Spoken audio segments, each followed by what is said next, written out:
സ്നേഹം, ദിവ്യസ്നേഹം, സ്നേഹം, ദിവ്യസ്നേഹം. 1 ശമൂവേൽ 18 അധ്യായം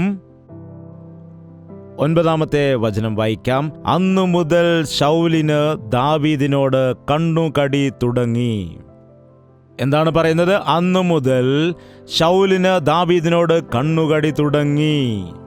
പിറ്റേന്നാൾ ദൈവത്തിൻ്റെ പക്കൽ നിന്നുള്ള ദുരാത്മാവ് ശൗലിൻ്റെ മേൽ വന്നു. അവൻ അരമനയ്ക്കകത്ത് ഉറഞ്ഞു പറഞ്ഞു. ദാവീദോ പതിവ് പോലെ തന്നെ കിന്നരം വായിച്ചു കൊണ്ടിരുന്നു. എന്താണ്? ദാവീദിനോട് അസൂയ ഉണ്ടായിരുന്നപ്പോൾ കണ്ണുകടി കാണിച്ച സമയത്ത് ദൈവത്തിൻ്റെ ആത്മാവ് അവനെ വിട്ടുപോയി. ദൈവത്തിങ്കൽ നിന്ന് ദുരാത്മാവ് വന്നുവെന്ന് എനിക്ക് മനസ്സിലായില്ല. ദൈവത്തിൻ്റെ അടുക്കൽ ദുരാത്മാവാണോ ദൈവത്തിൻ്റെ ആത്മാവാണോ ഉള്ളത്? ദൈവത്തിൻ്റെ അടുക്കൽ ദുരാത്മാവുണ്ടോ? പിന്നെ പിശാചാരാണ്? ദുരാത്മാവാണോ പരിശുദ്ധാത്മാവാണോ? ആരോ ചോദിക്കുവാനിടയായി, പിശാജ് ഹിന്ദുവാണോ ക്രിസ്ത്യനാണോ മുസ്ലിമാണോ സിഖാണോ എന്നൊക്കെ. അവൻ ആരാണെന്ന് അറിയാമോ? അവൻ സ്വർഗത്തിൽ നിന്ന് തന്നെ വന്ന വ്യക്തിയാണ്. സ്വർഗത്തിൽ നിന്ന് തന്നെ വന്ന വ്യക്തിയാകുന്നു പിശാജ്. പിശാജ് ശൗലിനെ ബാധിച്ച സമയത്ത് ആ പിശാജ് അവനെ ഒരുപാട് പീഡിപ്പിക്കുവാനിടയായി, ദണ്ഡിപ്പിക്കുവാന് ഇടയായി എന്നാണ് പറയുന്നത്. ചരിത്രം പറയുന്നു, ശൗലിനെ ദുരാത്മാവ് ബാധിക്കുന്ന സമയത്ത് എന്താണ് രാജാവ്, എന്ത് വേണം? ചോറ് കഴിക്കുന്നോ? വീഞ്ഞു വേണമോ? കിടക്കുന്നോ? എന്താണ് വേണ്ടത്?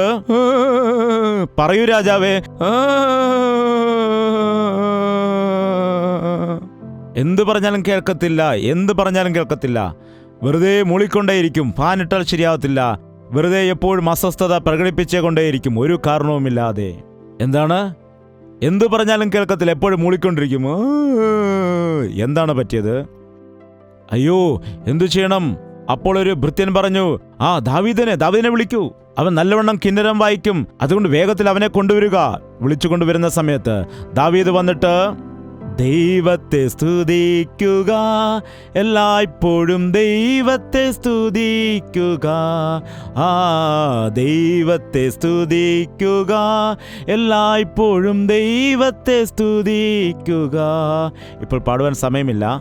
ഇങ്ങനെ കിന്നരം വായിച്ച് പാടുമ്പോൾ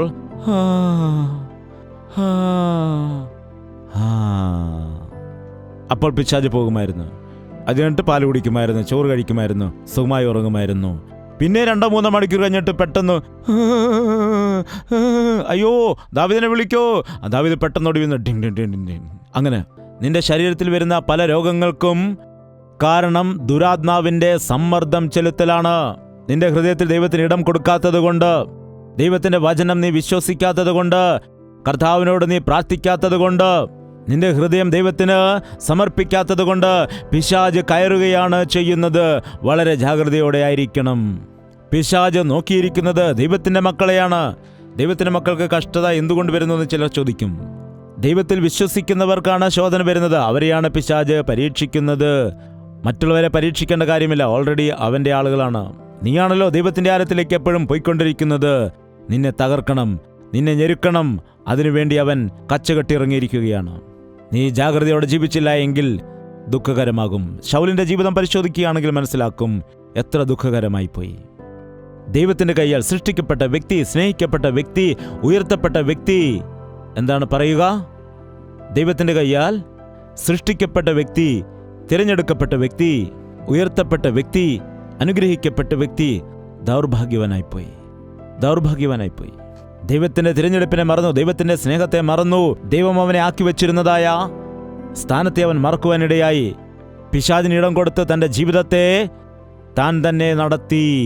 നമ്മുടെ ജീവിതം ദൈവത്തിൻ്റെ കരങ്ങളിലാണ്, നന്നായിട്ട് പോകും. നിങ്ങൾക്കറിയാമോ, നിങ്ങളുടെ പിതാവ് കാർ ഓടിക്കുന്ന സമയത്ത് നിങ്ങളുടെ മകൻ വന്നിട്ട് പറയുകയാണ്, അപ്പാ ഞാൻ ഓടിക്കാം, എപ്പോഴും അപ്പൻ തന്നെയാണല്ലോ ഓടിക്കുന്നത് എന്ന് പറയുകയാണെങ്കിൽ, ഈ കാലത്ത് അനേകം കൊച്ചുകുട്ടികൾ അങ്ങനെ എടുത്തുകൊണ്ട് പോകാറുണ്ട് ചാവി. അവന് ചാവി എടുത്തുകൊണ്ട് കാർ ഓടിച്ചു പോവുകയാണെങ്കിൽ എങ്ങോട്ടായിരിക്കും പോകുന്നത്? പറയുക. നിന്റെ ജീവിതത്തെ നിനക്ക് നടത്താൻ കഴിയില്ല. നിന്റെ ശക്തി കൊണ്ട് നടത്താൻ കഴിയത്തില്ല. നിനക്ക് സ്വന്തം ശക്തി കൊണ്ട് ദൈവത്തിൻ്റെ ശക്തിയില്ലാതെ സ്വർഗത്തിൽ പോകാൻ കഴിയില്ല. നിന്റെ സ്വയം പരിശ്രമം കൊണ്ട് അത് നടക്കുകയില്ല. അതുകൊണ്ടാണ് യേശുക്രിസ്തു ലോകത്തിലേക്ക് ഇറങ്ങി വന്നത്. അതുകൊണ്ടാണ് യേശുക്രിസ്തു ക്രൂശിൽ മരിച്ചത്. അതിനുവേണ്ടിയാണ് അവൻ ക്രൂശിൽ മരിച്ച് നമുക്ക് വേണ്ടി പാപപരിഹാരം ചെയ്തത്. അതുകൊണ്ടാണ് നമ്മളെ എല്ലാം അവൻ വിളിക്കുവാനിടയാകുന്നത്. നിന്റെ ജീവിതം കർത്താവിൻ്റെ കയ്യിലാണെങ്കിൽ അനുഗ്രഹിക്കപ്പെടും. അത് നിനക്ക് അനുഗ്രഹമാണ്. പച്ചയായ പുൽപ്പുറങ്ങളിൽ നീ കിടക്കുവാനിടയാകും. സ്വസ്ഥതയുള്ള വെള്ളത്തിനരികിലേക്ക് നീ നടക്കും. കുരിരിൽ താഴ്വരയിൽ കൂടി നടന്നാലും നീ ഭയപ്പെടുകയില്ല. എന്തുകൊണ്ടെന്നാൽ ദൈവം നിന്റെ കൂടെയുണ്ട്. ചിലർ പറയും, എൻ്റെ ഇഷ്ടമാണ്. അതുകൊണ്ടാണ് ശൗൽ തൻ്റെ ജീവിതത്തിൽ വീണു പോകാനിടയായത്. അവനെ ദുരാത്മാവ് ബാധിച്ചു, വിഷാദിക്കുവാനിടയായി. ഈ കാലത്ത് ലോകത്തിൽ 4 പേരിൽ ഒരു വ്യക്തി വിഷാദ രോഗത്തിന് അടിമയായി തീർന്നുകൊണ്ടിരിക്കുന്നുവെന്നാണ് പറയപ്പെടുന്നത്. ഡിപ്രഷൻ എന്ന് പറയുമ്പോൾ അത് വലിയൊരു നിരാശയാണ്. ഡിപ്രഷൻ എന്ന് പറയുമ്പോൾ എന്നെക്കൊണ്ട് ഗുണമില്ല, എന്നെക്കൊണ്ട് പ്രയോജനമില്ല, വേസ്റ്റാണ്, വേസ്റ്റ്, എൻ്റെ ലൈഫ് വേസ്റ്റായിപ്പോയി. ഇംഗ്ലീഷൊക്കെ പിന്നെ അപ്പോൾ പറയുകയുള്ളൂ. എൻ്റെ ലൈഫ് വേസ്റ്റായിപ്പോയെന്ന് പറയും. ഇനി ഞാൻ ജീവിച്ചിരിക്കത്തില്ല, ഞാൻ മരിക്കും. എൻ്റെ ഇഷ്ടമാണ് ഞാൻ മരിക്കുന്നത്. എന്നെ ആരും തടയത്തില്ല. എനിക്ക് വേണ്ട, എൻ്റെ കല്യാണം വേണ്ട, ആരും എന്നോട് പറയണ്ട, ഇവളോടൊപ്പം ഞാൻ ജീവിക്കത്തില്ല. ചീത്ത വിളിക്കുകയും ബഹളം വയ്ക്കുകയും കരയുകയും ചെയ്തുകൊണ്ടേയിരിക്കും. എന്താണ്? എല്ലാം അറിയാവുന്ന പോലെ ഇരിക്കും, പിന്നെ ഒന്നും അറിയാത്ത പോലെ കരയും. ചില ആളുകൾ ഡിപ്രഷനിൽ പോകുന്ന സമയത്ത് അവർ സ്വയം ഉപദ്രവിക്കുകയും മറ്റുള്ളവരെ ഉപദ്രവിക്കുകയും ചെയ്യും. വീട്ടിലിരിക്കുന്ന ഫോണും കണ്ണാടിയും ഒക്കെ വലിച്ചെറിഞ്ഞ് പൊട്ടിക്കുകയും മറ്റും ചെയ്യും. നിങ്ങളുടെ വീട്ടിൽ അങ്ങനെയുള്ള ആളുകളുണ്ടോ? അങ്ങനെയുള്ള കോപം വന്നാൽ ജാഗ്രത, സൂക്ഷിച്ചിരിക്കണം കേട്ടോ. അമ്മേ, പെട്ടെന്ന് ആ ഗ്ലാസ്സൊക്കെ എടുത്ത് മാറ്റിവെക്ക്, കണ്ണാടിയൊക്കെ എടുത്ത് മാറ്റിവെക്ക്. ദേഷ്യപ്പെട്ട് വരുന്നുണ്ട്, എന്ത് ചെയ്യുമെന്ന് പറയുവാൻ കഴിയത്തില്ല. അങ്ങനെയുള്ളവരാണെങ്കിൽ അത് ദുരാത്മാവാണ്. മനുഷ്യനെ പോലെ തന്നെ പ്രവർത്തിക്കണം. മനുഷ്യൻ സംസാരിക്കാനിടയാകും, എന്നാൽ ജന്തുക്കൾ എന്ത് ചെയ്യുമെന്നറിയാമോ? ഗർജിക്കും. മനുഷ്യൻ ഗർജിക്കുകയാണെങ്കിൽ എന്താണ് അതിൻ്റെ അർത്ഥം? ഗർജിക്കുക എന്ന് പറഞ്ഞാൽ അതിൻ്റെ അർത്ഥം അറിയാമോ നിങ്ങൾക്ക്? അത് മൃഗങ്ങൾ ചെയ്യുന്നതാണ്. അതറിയില്ലേ? ഒച്ചയും ബഹളവും നിലവിളിയും. അങ്ങനെയല്ലല്ലോ മനുഷ്യർ സംസാരിക്കുമ്പോൾ സമാധാനത്തോടെ സംസാരിക്കണ്ടേ. ശൗലിൻ്റെ അവസ്ഥ അതായിരുന്നു. ഡിപ്രഷനിലാകാനിടയായി, വിഷാദത്തിലാകാനിടയായി, നിയന്ത്രണം നഷ്ടപ്പെട്ടു. ദേഷ്യവും പകയും പിണക്കവും. നോക്കുക, മറ്റുള്ളവരെ ഉപദ്രവിക്കുന്നു. യോനാഥാൻ സ്വന്തം മകനാണ്. അവനോട് കോപം കാണിക്കുവാനിടയായി. എടാ, വേശ്യയുടെ മകനെ എന്നാണ് വിളിച്ചത്. അതായത് ഭാര്യയാണ് വഴക്ക് പറയുന്നത്. അതെന്താണെന്ന് അറിയത്തില്ല. നമ്മുടെ നാട്ടിൽ ദേഷ്യം വന്നാൽ ഭാര്യയും വഴക്ക് പറയും, ഭാര്യയുടെ മാതാപിതാക്കളെയും വഴക്ക് പറയും. അതും വലിയ ചീത്തയാണ് വിളിക്കുന്നത്. ഭർത്താവ് ചെയ്ത കുറ്റത്തിന് ഭർത്താവിൻ്റെ മാതാപിതാക്കളെ എന്തിനാണ് ചീത്ത പറയുന്നത്? അവർ ആ വ്യക്തിയെ പ്രസവിച്ച് വളർത്തി വലുതാക്കി വിവാഹം കഴിപ്പിച്ചു കൊടുത്തു. നിനക്കിപ്പോൾ എന്തെങ്കിലും പ്രശ്നമുണ്ടെങ്കിൽ ഭാര്യ ഭർത്താക്കന്മാർ വഴക്കുണ്ടാക്കുന്നതിന് പകരമായിട്ട് അമ്മയും അപ്പനും എന്താണ് പിഴച്ചത്? കൂടപ്പിറപ്പുകൾ എന്താണ് പിഴച്ചത്? ദുരാത്മാവാണിത്, ദുരാത്മാവ്. നിന്റെ നാവിൽ ചീത്ത വാക്കുകൾ പറയാൻ പാടില്ല. നിന്റെ നാവ് കൊണ്ട് ചീത്ത വാക്കുകളും അശ്ലീലമായ വാക്കുകളും പറയുവാൻ പാടില്ല. ആ വാക്കുകൾ വരുന്നത് ദുരാത്മാവിൽ കൂടിയാകുന്നു. നീ യഥാർത്ഥ ഒരു ദൈവ പൈതലാണെങ്കിൽ നിന്റെ വാക്കുകൾ ഉപ്പിനെ പോലെ രുചി വരുത്തുന്നതായിരിക്കും. അത് എന്ന് പറഞ്ഞാൽ അതെന്നും, അല്ലെന്ന് പറഞ്ഞാൽ അല്ല എന്നും. എന്നാൽ വഴിതെറ്റിപ്പോകുമ്പോൾ ഒച്ചയും ബഹളവും ദേഷ്യവും കരച്ചിലും, മകനെ കൊല്ലുവാൻ പരിശ്രമിച്ചു, മരുമകനെ കൊല്ലുവാൻ വേണ്ടി ശ്രമിച്ചു, കരഞ്ഞുകൊണ്ടിരിക്കുകയാണ്. 38 വർഷം ദൈവം നോക്കിയിരുന്നു. എത്ര നല്ല ദൈവമാകുന്നു നമ്മുടെ ദൈവം. ശൗലിനെ രാജാവാക്കിയതിന് ശേഷം 2 വർഷം മാത്രമാണ് ശൗല് ദൈവത്തെ അനുസരിച്ചുകൊണ്ട് ദൈവത്തിന്റെ ഹിതപ്രകാരം പോയത്. പിന്നീടുണ്ടായിരുന്നതായ 40 വർഷങ്ങളിൽ 38 വർഷവും ശൗല് ഇതേ രീതിയിൽ തന്നെയാണ് ജീവിച്ചത്. അവൻ മാറാനിടയാകും. അവന്റെ ജീവിതത്തിൽ ഒരു മാനസാന്തരം ഉണ്ടാകും, ഒരു മാറ്റമുണ്ടാകും. അവന് തന്റെ അവസ്ഥയെ മനസ്സിലാക്കിക്കൊണ്ട് ഈ ദിവസങ്ങൾ എൻ്റെ അടുക്കിലേക്ക് തിരിയുമെന്ന് പറഞ്ഞുകൊണ്ട് ദൈവം കാത്തിരുന്നു. ഈ ദിവസങ്ങളിൽ അങ്ങനെയുള്ള ആളുകൾ, അവരോടും കർത്താവ് അതാണ് പറയുന്നത്. എനിക്ക് 30 വയസ്സായി 40 വയസ്സായി ഒരു കുഴപ്പവുമില്ല എന്ന് പറയുന്നു. എന്നാൽ നിന്റെ ജീവിതത്തെ നോക്കി ദൈവം എത്രത്തോളം ക്ഷമയോടെ ഇരിക്കുന്നുവെന്നറിയാമോ? നീ ഇനി മാനസാന്തരപ്പെടും. നിന്റെ ദുശീലം അവസാനിപ്പിക്കുമായിരിക്കും. നിന്റെ ദുഷ്സ്വഭാവം അവസാനിപ്പിക്കും. നിന്റെ സ്വഭാവം മാറ്റിക്കൊണ്ട് ദൈവത്തെങ്കിലേക്ക് തിരിയുമെന്ന് അറിഞ്ഞ ദൈവം കാത്തിരിക്കുകയാണ് ചെയ്യുന്നത്. ബൈബിളിൽ പറയുന്ന ദൈവം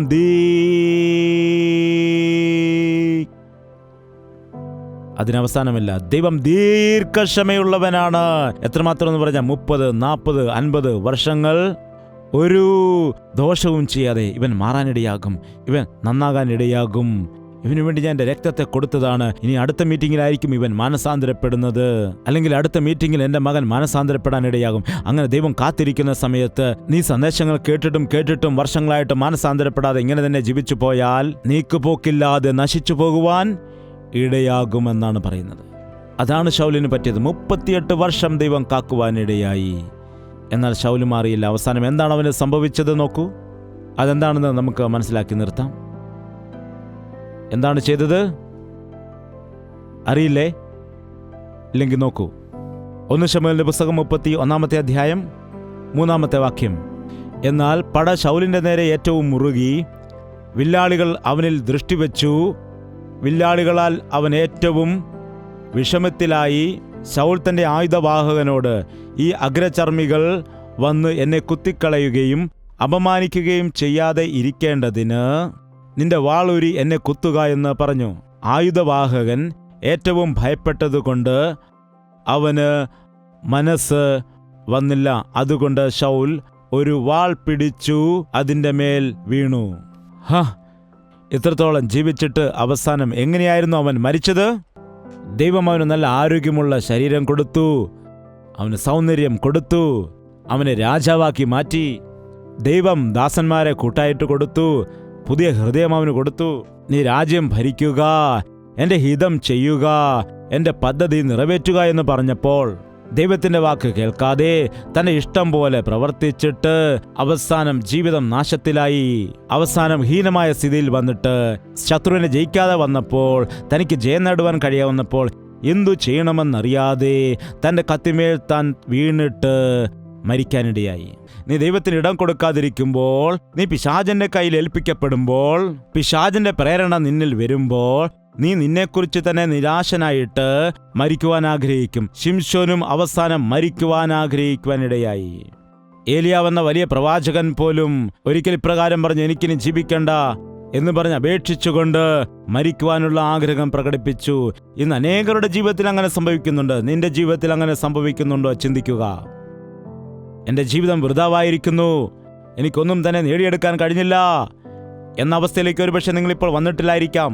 എനിക്കിനിയും കുറെ ചെയ്യാനുണ്ട് എന്ന് പറഞ്ഞാൽ മുൻപോട്ട് നിങ്ങൾ പോവുകയായിരിക്കാം.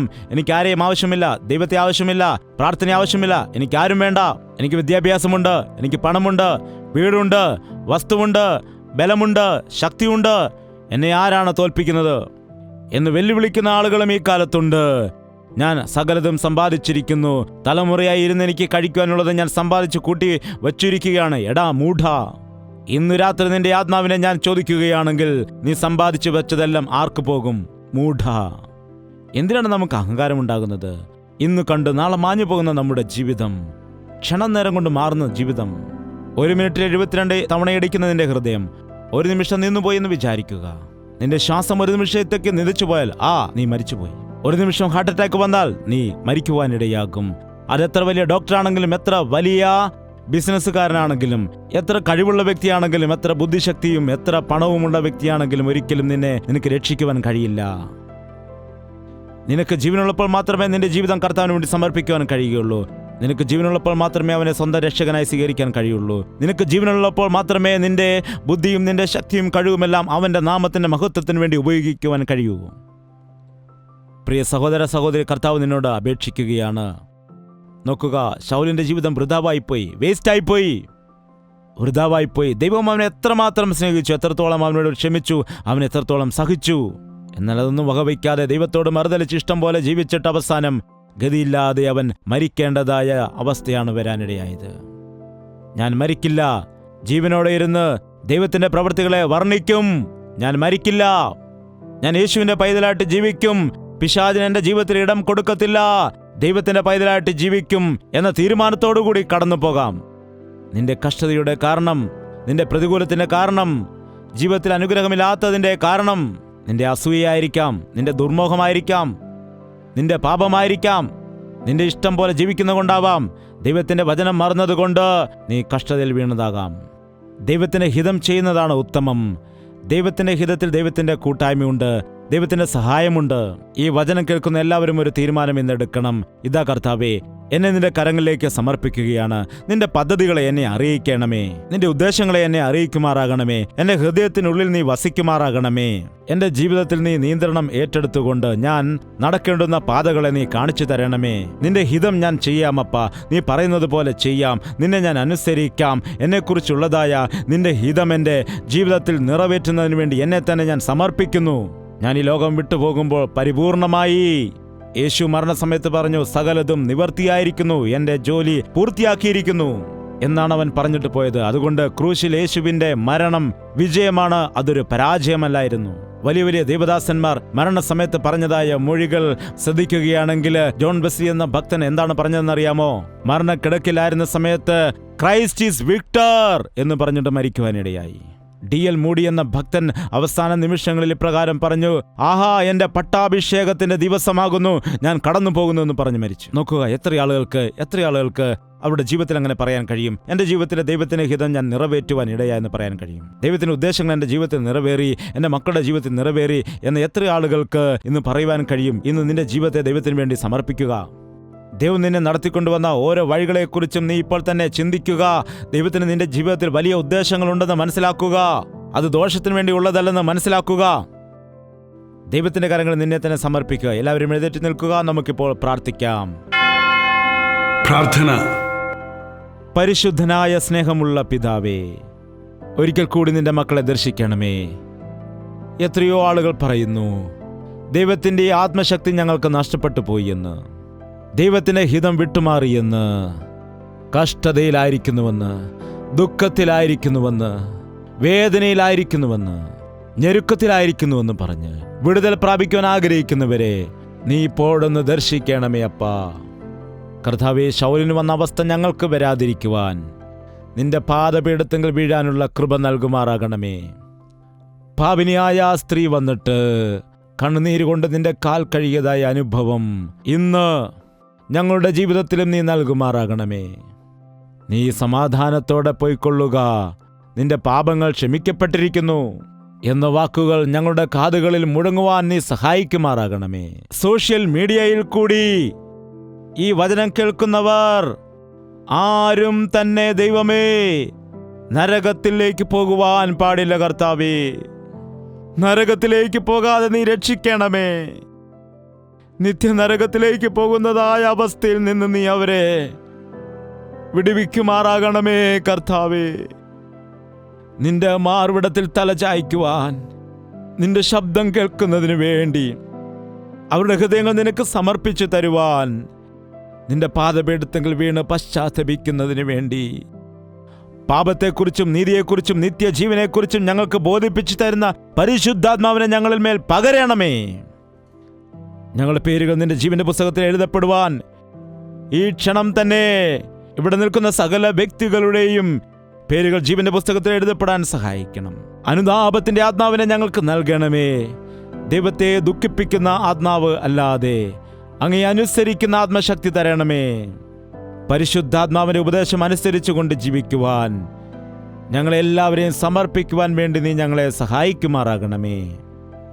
കർത്താവേ, ആർക്കൊക്കെ എന്തെല്ലാം ദുഃഖമുണ്ട്, എന്തെല്ലാം പ്രതികൂലങ്ങളുണ്ട്, ദുരാത്മാവിനാൽ പീഡിപ്പിക്കപ്പെടുന്നതായ എല്ലാ വ്യക്തികളെയും നസറേയനായ യേശുക്രിസ്തുവിന്റെ നാമത്തിൽ വിടുവിക്കുകയാണ് പിതാവേ. അടയ്ക്കപ്പെട്ട ഗർഭപാത്രങ്ങളെ യേശുക്രിസ്തുവിന്റെ നാമത്തിൽ തുറക്കുവാനിടയാകട്ടെ. അനുസരണമില്ലാത്ത മക്കളെ നസറേയനായ യേശുക്രിസ്തുവിന്റെ നാമത്തിൽ പുതിയ ഹൃദയത്താൽ നിറയ്ക്കുകയാണ് കർത്താവേ. ഇപ്പോൾ ലക്ഷ്യമില്ലാതെ നടക്കുന്നതായ ആളുകൾ ലക്ഷ്യമായിരിക്കുന്ന ക്രിസ്തുവിലേക്ക് തിരിയുവാനായി അവരുടെ ഹൃദയത്തിൽ പശ്ചാത്താപം ഉണ്ടാകുവാൻ പരിശുദ്ധാത്മാവിന്റെ പ്രവൃത്തികൾ നടത്തുമാറാകണമേ. കർത്താവേ, നിന്റെ മക്കളായിട്ട് ഈ ലോകത്തിൽ ജീവിച്ചുകൊണ്ട് രാജകീയ പുരോഹിത വർഗമായിട്ട്, നിന്റെ ഇഷ്ട ജനമായിട്ട്, നിന്റെ സ്വന്തം ജനമായിട്ട് വക്രതയുള്ള ജനത്തിന്റെ മധ്യയിൽ ജ്യോതിസുകളെ പോലെ പ്രകാശിക്കുവാൻ നിന്റെ നാമം ധരിച്ച എല്ലാ മക്കളെ നീ സഹായിക്കുമാറാകണമേ. ചുറ്റുപാടും നശിച്ചു പോകുന്ന ആത്മാക്കളെക്കുറിച്ചുള്ള ഭാരത്താൽ നിറയ്ക്കണമേ. നിന്റെ അനുഗ്രഹത്താൽ ഞങ്ങളെ എല്ലാവരെയും പറഞ്ഞയക്കുമാറാകണമേ എന്ന് യേശുക്രിസ്തുവിന്റെ നാമത്തിൽ അപേക്ഷിക്കുന്നു പിതാവേ. ആമേൻ, ആമേൻ, ആമേൻ. കൽവരി ദർശനം അത് നീസരിൻ ദർശനം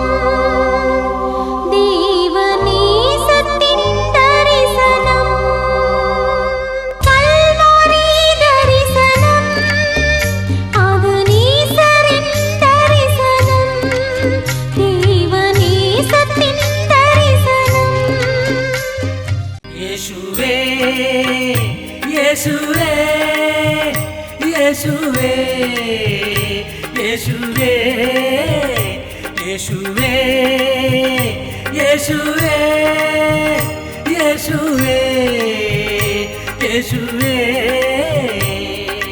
നിന്നെ നിന്നെ എന്നും ഞാൻ സേവിക്കും നീ മാത്രം രാജാവെന്നും നിന്നെ നിന്നെ എന്നും ഞാൻ സേവിക്കും നീ മാത്രം രാജാവെന്നും യേശുവേ യേശുവേ യേശുവേ യേശുവേ യേശുവേ യേശുവേ യേശുവേ യേശുവേ യേശുവേ യേശുവേ യേശുവേ യേശുവേ യേശുവേ യേശുവേ